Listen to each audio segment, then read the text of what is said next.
But anyway, the whole point I'm making is, the reason we separate church and state from a quantitative risk management signaling perspective and a fundamental research perspective, like all the best hedge funds in the world, by the way, the ones who charge 3 and 30, the ones whose buildings I've been in and out of for the past 16, 17 years, they do the same thing. And the reason why it's because, it's you can change your positioning faster than other investors responding to a quantitative risk management signal than you would changing when you're responding to a change, a dissipation or the evolution of a theme.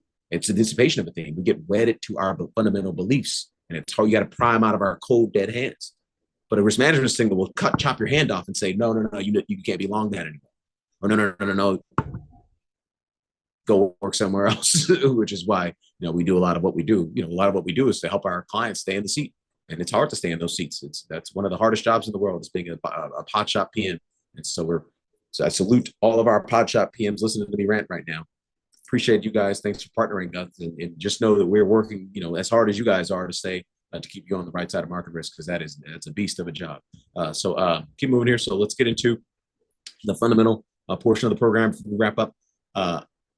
The Powell Fed may be in the process of making yet another policy mistake, ironically, to protect Jerome's legacy from their previous policy mistake of letting the inflation genie out of the bottle. We had tamed inflation until this man came along and tried to promote maximum inclusive employment and support the green transition and the man had the Fed funds rate 1,000 basis points below what the Taylor rule suggested it should have been in 2021.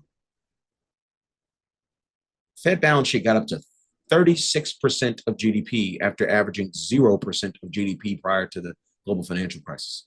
I mean, I understand it. Like, I get it. Two wrongs don't make it right. I get it. They don't want to make the same mistake again.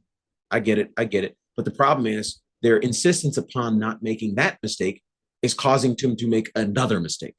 You see what I mean? Instead of just running sound monetary policy, they're running monetary policy to prevent making the previous mistake. And this is what all central planners do. They're always chasing the previous crisis.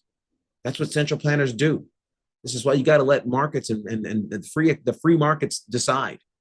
Why? By the way, we have blockchain technology. We got all sorts of ability to implement sounder monetary. But I guarantee you, ChatGPT is better at implementing monetary policy than the Federal Reserve. Probably better than all of us. We're not willing to go there yet, but at some point we'll get there. Why is 19 people sitting around a room voting on the price of money? It's the stupidest thing I can think of in 2025. We've got a cabal of people sitting around a room voting on the price of money for the whole world. It's absurd. It's literally absurd. But anyway, as long as we're going to continue with this absurdity, we just know that, hey, the data is starting to soften, and they probably should be pushing through more policy rate cuts to preserve the business cycle.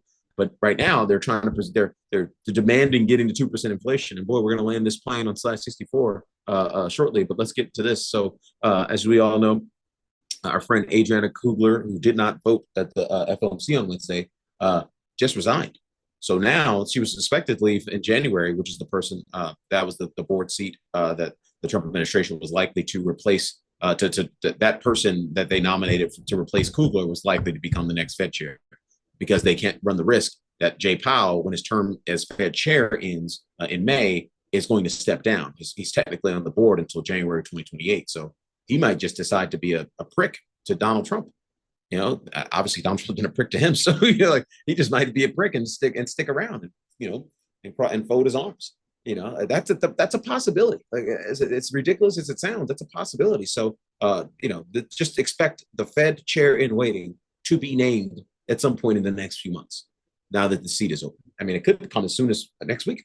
Who knows? We know President Trump doesn't sleep, so he could be on this as soon as next week.